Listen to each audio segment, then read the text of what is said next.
Hello दोस्तों, कैसे हैं आप सब। राम जी की पाठशाला में आपका बहुत बहुत स्वागत है। उम्मीद करता हूं आप सब अच्छे होंगे और आपकी तैयारी भी बहुत ही बेहतर ढंग से चल रही होगी। जैसा आप सबको पता है, हम लोग संविधान को यानी इंडियन कॉन्स्टिट्यूशन को समझने की कोशिश कर रहे हैं। अभी तक हमने मौलिक कर्तव्य यानी फंडामेंटल ड्यूटीज को समझ लिया है, बट अब हम टॉपिक वाइज चलेंगे और आज का टॉपिक है हमारा राष्ट्रपति यानी कि president of India. President of India को अगर ये टॉपिक आपको समझ में आ जाता है तो आपके संविधान समझने की नींव पूरी बनकर तैयार हो जाएगी। और बहुत सारे क्वेश्चन राष्ट्रपति से पूछे जाते हैं डायरेक्टली और इनडायरेक्टली, क्योंकि बहुत बड़ा टॉपिक है तो आने वाले 2 से 3 लेक्चर में खत्म करेंगे। इस लेक्चर के साथ मिला के 3 या 4 लेक्चर हो सकते हैं, बट आपका एक भी क्वेश्चन नहीं छूटेगा, ऐसा मैं आशा करता हूँ, ऐसी मैं आशा करता हूँ। बट आपको बुक का भी सहारा जरूर लेना चाहिए। तो चलिए स्क्रीनशॉट ले लीजिए। आपने स्क्रीनशॉट ले लिया होगा। तो देखो आज हम लोग क्या, देखो मैंने इसमें आर्टिकल्स को वैसे तो क्रमबद्ध तरीके से ही रखा है, बट कुछ आर्टिकल हैं जो राष्ट्रपति के बारे में कुछ और बोलते हैं। तो जो एक जैसे आर्टिकल हैं जो जानकारी दे रहे हैं, जरूरी जानकारी है, इस हिसाब से मैंने वीडियो को बनाया है।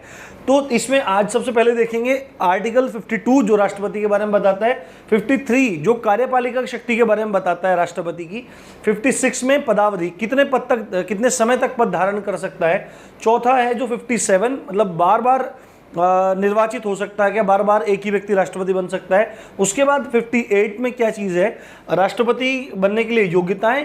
उसके बाद 59 में वेतन भत्ते, ये सब चीज़ हम देखेंगे। यहाँ से क्वेश्चन बनता है। मैंने वीडियो पहले ही बना ली थी, बट आपको पता है कुछ ना कुछ दिक्कत हो जाती है तो दोबारा से वीडियो रिकॉर्ड करनी पड़ रही है, but not a big issue है ना। पर हमको समझना है अच्छे से। बस ये है कि भाई शेयर कर दिया करो, लाइक कर दिया करो, और चैनल पे नए आए हो तो सब्सक्राइब करना मत भूलो। इसके बाद देखो, सबसे पहले संविधान का अनुच्छेद 52 सबसे पहले बोलता है क्या कि भारत का एक राष्ट्रपति होगा। भारत का एक राष्ट्रपति होगा। ये बात बोली जा रही है किसके द्वारा, ये बात बोली जा रही है संविधान के अनुच्छेद 52 द्वारा। यानी कि अगर पेपर में पूछा जाएगा कि राष्ट्रपति का जिक्र कौन से अनुच्छेद में है, तो आप बोलेंगे राष्ट्रपति का जिक्र अनुच्छेद 52 में है। सबसे पहला अनुच्छेद जो राष्ट्रपति के बारे में बात करता है तो अनुच्छेद 52 बात करता है। आप में से बहुत सारे लोग ये बोलते रहते हैं कि सर क्वेश्चन कैसे बनेंगे। आप हमको इस तरह से पढ़ा रहे हैं और पेपर में जो क्वेश्चन आते हैं वो कूट में आते हैं, कथन निष्कर्ष में आते हैं, AB में आते हैं। तो मेरे भाई, अगर आपके कॉन्सेप्ट्स और फैक्ट्स क्लियर होंगे, आपको सारी चीज़ें पता होंगी, तो एग्जामिनर क्वेश्चन कैसे भी दे दे आपके क्वेश्चन सॉल्व हो जाएंगे। वो एक बहुत बड़ी बात नहीं है, बट आप सिंसियरली अपनी पढ़ाई करते रहिए। तो आर्टिकल 52 बोलता है भारत का एक राष्ट्रपति होगा, और साथ में क्या बात बोली जा रही है, राष्ट्र की एकता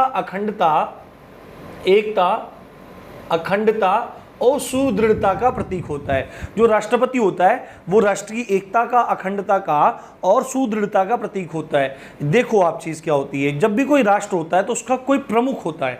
हमारे देश में 2 तरह के प्रमुख होते हैं, एक संवैधानिक प्रमुख होता है और एक राजनीतिक प्रमुख होता है। जो हमारे देश के संवैधानिक प्रमुख हैं वो हैं राष्ट्रपति महोदय, और जो हमारे देश के राजनीतिक प्रमुख हैं वो हैं प्रधानमंत्री महोदय। तो देखा जाए अगर हमारे यहाँ पे प्रभाव किसका ज़्यादा है, प्रभाव ज़्यादा है प्रधानमंत्री पद का, परंतु जो सर्वा पद है वो राष्ट्रपति पद है, क्योंकि कोई भी कानून बिना राष्ट्रपति की परमिशन के नहीं बनता है, ये आपको पता होगा। तो राष्ट्रपति नाम से क्या पता लग रहा है, राष्ट्रपति यानी कि राष्ट्र के पति, राष्ट्र के स्वामी हैं। तो जो राजा होता है, जो सबसे ऊपर के पद पर बैठा होता है, वो राष्ट्र की एकता, अखंडता और सुदृढ़ता का प्रतीक होता है। ये बात आपको ध्यान रखनी जरूरी है। उसके बाद राष्ट्रपति के बारे में 1-2 चीजें और पता होनी चाहिए। राष्ट्रपति भारत का प्रथम नागरिक है। राष्ट्रपति देश का प्रथम नागरिक होता है, तथा राष्ट्रपति की जो श्रीमती होती है, पत्नी होती हैं, वो देश की पहली महिला नागरिक होती हैं। भारत के वर्तमान राष्ट्रपति हैं श्रीमान रामनाथ कोविंद जी, वो भारत के प्रथम नागरिक हैं। और साथ में एक बात आपको बता देता हूं मैं, राष्ट्रपति को राज्य का प्रमुख भी कहा जाता है। राज्य का प्रमुख भी कहा जाता है। राज्य का मतलब यहाँ पे उत्तर प्रदेश राज्य, मध्य प्रदेश राज्य या विभिन्न राज्यों से नहीं है। मैंने आपको पहले बताया, अगर विधि में, कानून की भाषा में कहीं भी राज्य जब तक स्पेशली बता ना दिया जाए तो राज्य का मतलब देश से होता है। तो देश का प्रमुख होता है कौन, राष्ट्रपति देश का प्रमुख होता है। उसके बाद आर्टिकल 53, ये बहुत ज्यादा इंपॉर्टेंट आर्टिकल है, एग्जाम में बार बार पूछे जाते रहते हैं। आर्टिकल 53 बोलता है समस्त कार्यपालिका शक्तियां राष्ट्रपति में निहित होंगी। समस्त कार्यपालिका की शक्तियां राष्ट्रपति में निहित होंगी, या संघ की समस्त कार्यपालिका शक्ति राष्ट्रपति में निहित होगी। तो कार्यपालिका शक्ति से क्या मतलब है? देखो, हमारे यहाँ पे विधि का शासन है, और विधि के शासन में 3 संस्थाएं महत्वपूर्ण होती हैं। एक विधायिका, दूसरी कार्यपालिका, तीसरी न्यायपालिका, यानी कि एग्जीक्यूटिव, लेजिस्लेटिव, एग्जीक्यूटिव और जुडिशरी। तो जो विधायिका होती है, शब्द है विधि, विधि को इंग्लिश में बोलते हैं कानून, इंग्लिश में बोलते हैं लॉ, और उर्दू में बोलते हैं कानून।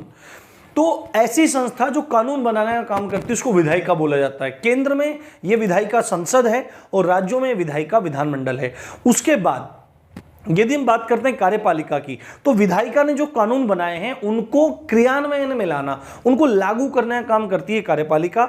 और न्यायपालिका क्या काम करती है? जो कानून बने हैं उनको इस चीज की समीक्षा करती है, न्यायिक समीक्षा करती है कि जो कानून बने हैं वो कहीं संविधान के विरुद्ध तो नहीं है या मूलाधिकारों के विरुद्ध तो नहीं है। और दूसरा चीज क्या काम करती है न्यायपालिका?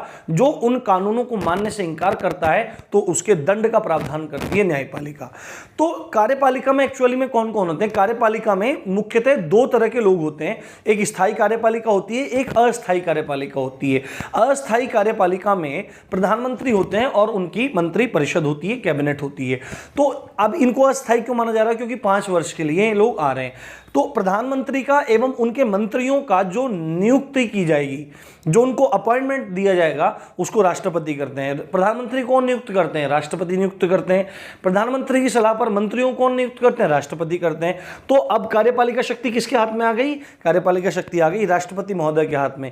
जो स्थायी कार्यपालिका है, जिसमें सामान्यतः लोक सेवक आते हैं, जिनमें IAS IPS अधिकारी ये सब लोग आते हैं, और भी लोक सेवक आते हैं, तो इन लोगों को कमीशन देने का काम भी कौन करते हैं? राष्ट्रपति महोदय ही इनको कमीशन देने का काम करते हैं। तो हम कह सकते हैं कि समस्त कार्यपालिका शक्तियां किसमें निहित होती है? संघ की समस्त कार्यपालिका शक्ति राष्ट्रपति में निहित होती है, ये आर्टिकल 53 कह रहा है। साथ में एक बात इंपॉर्टेंट है, सेनाओं का सर्वोच्च कमांडर होता है राष्ट्रपति। सशस्त्र सेनाओं का सर्वोच्च कमांडर होता है। सशस्त्र सेनाएं कौन कौन सी होती हैं? Army, navy, air force. इनका सर्वोच्च कमांडर कौन होता है? राष्ट्रपति होता है। देखो, हमको पता है आर्मी का जो सबसे बड़ा अधिकारी होता है जनरल कहलाता है, एयरफोर्स का एयर चीफ मार्शल और नेवी का एडमिरल कहलाता है। अभी कुछ समय पहले इन तीनों के ऊपर भी एक पद बनाया गया जिसको CDS नाम से दिया गया, और जिस पद का नाम CDS रखा गया यानी चीफ ऑफ डिफेंस स्टाफ। और पहले चीफ ऑफ डिफेंस स्टाफ हैं भारतीय थल सेना के पूर्व जनरल विपिन रावत ही इस समय CDS हैं। और इनसे भी ऊपर अगर कोई इनका कमांडर है तो वो राष्ट्रपति महोदय हैं। तो सेनाओं का सर्वोच्च कमांडर पूछा जाए तो बता देंगे आप लोग कौन होते हैं? राष्ट्रपति महोदय होते हैं। उसके बाद आर्टिकल 54 निर्वाचन से संबंधित है। कल की वीडियो में हम पूरे राष्ट्रपति के निर्वाचन संबंधी बातों को करेंगे। आर्टिकल 56 में क्या बात बोली जा रही है? पदावधि की बात बोली जा रही है, यानी कि राष्ट्रपति कब तक अपने पद पर बना रहेगा, कब कितना समय होगा, कितना कार्यकाल होगा, तो कार्यकाल की बात की जा रही है। तो इसमें क्या कहा गया कि राष्ट्रपति पद ग्रहण करने से 5 वर्ष तक, पद ग्रहण करने से 5 वर्ष तक अपने पद को धारण करेगा। यानी कि सपोज करो आज चुनाव हुए, है ना, चुनाव हुए और चुनाव होने के बाद रिजल्ट आ गया, तो आज अगर मान लें 11 जून को, आज 11 जून को ये बात आ रही है कि आज राष्ट्रपति अपने पद की शपथ लेंगे, तो आज से उनका पद धारण माना जाएगा और आज से ठीक 5 वर्ष तक वो अपने पद को धारण करेंगे। आपको ये बात क्लियर हो गई? 5 साल कार्यकाल होता है। कब से? पद धारण करने से, चुनाव जीतने से नहीं, पद धारण करने से 5 वर्ष का कार्यकाल होता है। और भी बात है, राष्ट्रपति इन 5 वर्षों के दौरान अपना त्याग पत्र भी दे सकते हैं। राष्ट्रपति इन 5 वर्षों के दौरान अपना त्याग पत्र भी दे सकते हैं, रिजाइन भी कर सकते हैं। या यदि राष्ट्रपति, केवल राष्ट्रपति को हटाए जाने का एक आधार है, यदि राष्ट्रपति संविधान का उल्लंघन कर दे, संविधान की अवज्ञा कर दें, तो उन पर अनुच्छेद 61 के तहत महाभियोग लगाया जा सकता है। आगे आने वाली वीडियो में इसकी पूरी प्रक्रिया हम समझेंगे। महाभियोग के द्वारा उनको हटाया जा सकता है। तो या तो त्यागपत्र दे दें इन 5 वर्षों के दौरान, या उन पर महाभियोग लगा के उनको हटा दिया जाए, उनका इम्पीचमेंट कर दिया जाए। तो ये बात है। यदि राष्ट्रपति त्यागपत्र देना चाहें तो किसको देंगे? उपराष्ट्रपति को त्यागपत्र देंगे और उपराष्ट्रपति राष्ट्रपति के त्यागपत्र की रेजिग्नेशन की तत्काल सूचना देंगे लोकसभा अध्यक्ष को। ये बात आपको ध्यान रखनी बहुत ज़्यादा जरूरी है। अब एक चीज़ इसमें नोटिस करनी है आपको, क्या राष्ट्रपति पूरे 5 साल के लिए रहते हैं? देखो, अगर आपसे डायरेक्टली पूछा जाएगा कि राष्ट्रपति का कार्यकाल कितना है, तो आप बोलेंगे कि पद ग्रहण करने से 5 वर्ष तक अपने पद पर रहते हैं, बट वो 5 वर्ष के बाद भी अपना पद छोड़ते नहीं हैं। अगर हम माने कि अगर चुनाव वैसे तो थोड़ा पहले ही हो जाते हैं, अगर थोड़ा लेट भी हो जाए, कुछ भी कारण हो जाए कि चुनाव थोड़ा लेट हो जाए, 5 वर्ष पूरे हो जाए, तो राष्ट्रपति अपना पद तब तक नहीं छोड़ेंगे जब तक उनका उत्तराधिकारी ना आ जाए, यानी कि अगला राष्ट्रपति चुनकर ना आ जाए, तब तक राष्ट्रपति महोदय अपने पद को नहीं छोड़ेंगे। ये बात आपको ध्यान रखनी जरूरी है। उसके बाद आर्टिकल 57 बात करता है पुनर्निर्वाचन के बारे में, यानी कि दोबारा से राष्ट्रपति बनना। सपोज करो कि आप अभी राष्ट्रपति हो और दोबारा फिर बनना चाहते हो, तो आर्टिकल 57 कह रहा है कि आप दोबारा भी राष्ट्रपति बन सकते हो। बट इसमें एक बात है, आप कितनी बार बन सकते हो, इसमें ऐसी कोई बात नहीं लिखी गई है। इसमें लिखा है कि एक व्यक्ति चाहे तो बन सकता है, कितनी भी बार बन सकता है, पर यहाँ पर संख्या नहीं लिखी कि 2 बार, 4 बार, 5 बार, 6 बार। यानी कि आप अगर चाहो तो 1 बार, 2 बार, 3 बार, 4 बार, 5 बार, जब तक आप रहना चाहो, अगर आप निर्वाचित होते रहते हैं, आप चुनाव जीतते रहते हैं, तो आप राष्ट्रपति के पद पर बने रहेंगे, ऐसी कोई भी दिक्कत नहीं है। और अब तक केवल एक राष्ट्रपति हुए जो भारत के पहले राष्ट्रपति थे, डॉक्टर राजेंद्र प्रसाद, वो लगातार दो बार राष्ट्रपति रहे हैं। जबकि यूएसए में जहां पर राष्ट्रपति का कार्यकाल 4 वर्ष का होता है, तो यूएसए में बाध्यता है कि एक व्यक्ति बस 2 बार तक ही, यानी कि 8 वर्षों तक 2 बार ही राष्ट्रपति रह सकते हैं। और अगर ये बाध्यता ना होती तो आज भी आप अमेरिका के राष्ट्रपति के रूप में श्रीमान बराक ओबामा जी को देख रहे होते। बहुत अच्छे राष्ट्रपति सिद्ध हुए हैं वो, ये बात हमको जाननी चाहिए। उसके बाद आर्टिकल 58 बात करता है राष्ट्रपति पद हेतु योग्यताओं की। राष्ट्रपति पद हेतु योग्यताओं की बात करता है कि राष्ट्रपति बनने के लिए क्या क्या योग्यताएं होनी चाहिए। ये डायरेक्टली भी पूछ सकता है कि आर्टिकल 58 क्या कहता है, या राष्ट्रपति की योग्यताएं कौन से अनुच्छेद में है, तो बोलना पड़ेगा आर्टिकल 58 में। सबसे पहली बात वही बात है नॉर्मल सी, कि भारत का नागरिक हो। भारत का तो नागरिक होना ही चाहिए। जब भारत के प्रथम नागरिक बनेंगे, भारत के क्या बनेंगे, प्रमुख बनेंगे, संवैधानिक प्रमुख बनेंगे, तो भारत के तो नागरिक होने चाहिए, ना कि और किसी देश के नागरिक हों। दूसरी बात है 35 वर्ष की आयु पूर्ण कर चुके हों। 35 वर्ष की आयु पूर्ण कर चुके हों, यानी कि मिनिमम एज कितनी होनी चाहिए, 35 वर्ष होनी चाहिए, पर ज़्यादा से ज़्यादा कितनी होनी चाहिए, ऐसी कोई भी बाउंडेशन नहीं है। आपने 35 साल की उम्र पूरी कर ली, उसके बाद आपकी चाहे 36 साल है, 40 साल है, 45 है, 50 है, 55, 60, 70, 80, 90, 100 साल भी आपकी आयु है, तो आपके लिए कोई भी बाध्यता संविधान के अनुच्छेद 58 में नहीं है, पर मिनिमम आयु 35 साल होनी चाहिए। उसके बाद तीसरा एक पॉइंट है लोकसभा सदस्य चुने जाने योग्य हो। लोकसभा सदस्य चुने जाने योग्य हो, ये पॉइंट आपको ऐसे ही याद रख लेना है कि लोकसभा सदस्य चुने जाने की योग्यता राष्ट्रपति महोदय रखते हों। चौथा पॉइंट जो इंपॉर्टेंट है वह है कि वह व्यक्ति जो राष्ट्रपति बनना चाहता है वह किसी भी लाभ के पद पर न हो। सामान्यतः जहां से किसी भी प्रकार का लाभ प्राप्त हो रहा है, ऐसा पद लाभ का पद कहलाता है, और आर्थिक लाभ जहां से हो रहा है वही लाभ का पद कहलाएगा। तो जितने भी गवर्नमेंट जॉब होती हैं वो लाभ के पद ही माने जाते हैं। बट अगर 1000 पद ऐसे हों जो लाभ के हों और 5 पद ऐसे हों जिन्हें लाभ के पद ना माना जाता हो, तो केवल 5 ऐसे पदों को जो लाभ के नहीं माने जाते उन्हें बताने से सारा कन्फ्यूजन दूर हो जाएगा। तो केवल मैं उन्हीं पदों को बता रहा हूं जो लाभ के नहीं माने जाते। जैसे राष्ट्रपति के पद को लाभ का पद नहीं माना जाता, उपराष्ट्रपति के पद को लाभ का पद नहीं माना जाता, राज्यों के राज्यपाल को लाभ का पद नहीं माना जाता, केंद्र सरकार के या राज्य सरकार के किसी मंत्री पद को लाभ का पद नहीं माना जाता। तो यानी कि अगर आप राष्ट्रपति हैं तो आप दोबारा अप्लाई कर सकते हैं, कोई दिक्कत नहीं है। आप उपराष्ट्रपति हैं तो आप राष्ट्रपति बनने के लिए खड़े हो सकते हैं चुनाव में, राज्यपाल हैं तो भी, केंद्र सरकार में मंत्री हैं तो भी, और राज्य सरकार में मंत्री हैं तो भी आप राष्ट्रपति पद के लिए योग्य होंगे, क्योंकि इन पदों पर यदि हैं तो ये लाभ के पद नहीं माने जाएंगे। बट अगर आप डीएम साहब हैं तो ये लाभ का पद माना जाएगा, और आपको यदि चुनाव लड़ना है राष्ट्रपति का तो डीएम के पद से आपको इस्तीफा देना होगा। ये बात आर्टिकल 58 बोल रहा है। अब एक बात है, ये नहीं कि मुंह उठाए चले गए हमको राष्ट्रपति बनना है, ऐसा नहीं है। राष्ट्रपति बनने के लिए आपको पहले अपना नाम देना होगा, और आप नाम नहीं देंगे, आपकी तरफ से 50 लोग आपके नाम का प्रस्ताव रखेंगे।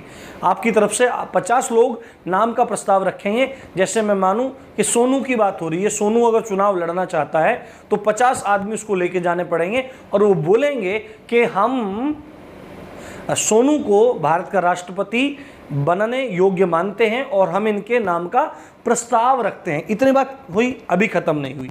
अब 50 आदमियों ने प्रस्ताव रखा, 50 आदमी अनुमोदन करेंगे, अनुमोदक होंगे, 50 अनुमोदक होंगे, यानी कि इन 50 पहले लोगों ने जिन्होंने प्रस्ताव रखा है, हम इनकी बात से सहमत हैं और इनकी बात का अनुमोदन करते हैं कि सोनू इस पद के योग्य है और इसको इस चुनाव में लड़ने का अवसर दिया जाए। तो राष्ट्रपति पद के लिए 50 प्रस्तावक तथा 50 अनुमोदक होना आवश्यक है। उसके बाद अगला पॉइंट है, यदि कोई व्यक्ति संसद या विधानमंडल का सदस्य है तो वह, यदि कोई व्यक्ति संसद या विधानमंडल का सदस्य है तो वह चुनाव नहीं लड़ सकता सदस्य पद पर रहते हुए। यानी कि संसद का सदस्य है, सांसद है, लोकसभा या राज्यसभा का सदस्य है, या विधानमंडल यानी कि विधानसभा और विधान परिषद का सदस्य है, तो वह चुनाव नहीं लड़ सकता, उसको वह पद छोड़ना पड़ेगा। और यदि वह उस पद पर रहते रहते ही चुनाव लड़ रहा है तो ये मान लिया जाएगा कि निर्वाचन तिथि से उसका पद रिक्त है, खाली है, वो स्वतः ही उसकी सदस्यता वहाँ से समाप्त हो जाएगी। यदि वो सांसद या विधायक रहते हुए चुनाव लड़ता है तो उसकी सदस्यता स्वयं ही समाप्त हो जाएगी। उसके बाद आपको पता होगा कि जमानत जब्त हो जाती है, लोगों की चुनाव में जमानत जब्त हो जाती है, ये एक सुरक्षा राशि के रूप में दिया जाता है। तो जमानत क्या है कि जब कोई व्यक्ति जमानत जमा करता है, पैसे जमा करता है, जमानत राशि जमा करता है, और जितना एक मापदंड होता है कि इतनी वोट से अगर कम वोट मिली तो उसके पैसे जब्त हो जाएंगे, तो जमानत जब्त होती है। बड़ी बेइज्जती वाली बात होती है व्यक्ति के लिए। तो ठीक है, जमानत, तो जमानत राशि जो राष्ट्रपति के पद के लिए है वह है 15,000 रुपये। यानी कि अगर कोई व्यक्ति चुनाव लड़ना चाहता है उसको जमानत राशि 15,000 रुपये देनी होंगी, और यदि वैध मतों का 1/6 वह प्राप्त नहीं कर पाता है तो उस व्यक्ति की जमानत जब्त हो जाएगी, ये जमानत राशि जब्त कर ली जाएगी। अब अवैध मतों का 1/6 से क्या मतलब है? मानो कि 100 वोट पड़े, मानो कि 100 वोट पड़े, 100 वोट में से 40 अवैध हो गए, कट गया, गलती से डाल दिया, फर्जी वोट डाल दिया, कुछ भी हो जाता है, तो 100 में से 40 फर्जी हो गए, अवैध घोषित हो गए। अब 60 वोट बचे। अब 60 वोट जो बचे, उन 60 वोट में से यदि 1/6 प्राप्त कर लेता है तो बच जाएगा, सेफ हो जाएगा, जमानत जब्त नहीं होगी। यदि अब 60 का 1/6 कितना होगा? 10 हो जाएगा।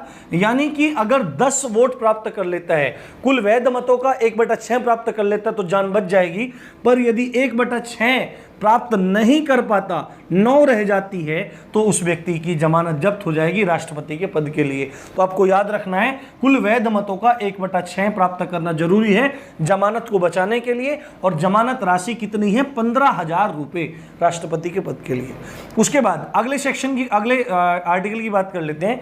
आर्टिकल 59, राष्ट्रपति अपने कार्यकाल में किसी भी अन्य पद को ग्रहण नहीं करेगा, ये बात कह रहा है। यानी कि यदि कोई व्यक्ति राष्ट्रपति है तो वह राष्ट्रपति ही बन के रहेगा और किसी पद को धारण नहीं कर सकता है। और आर्टिकल 59 का 3rd पार्ट राष्ट्रपति के वेतन और भत्तों के बारे में है, यानी कि राष्ट्रपति का वेतन कितना होगा। तो पहला पॉइंट है, राष्ट्रपति का वेतन है 5 लाख रुपए महीना।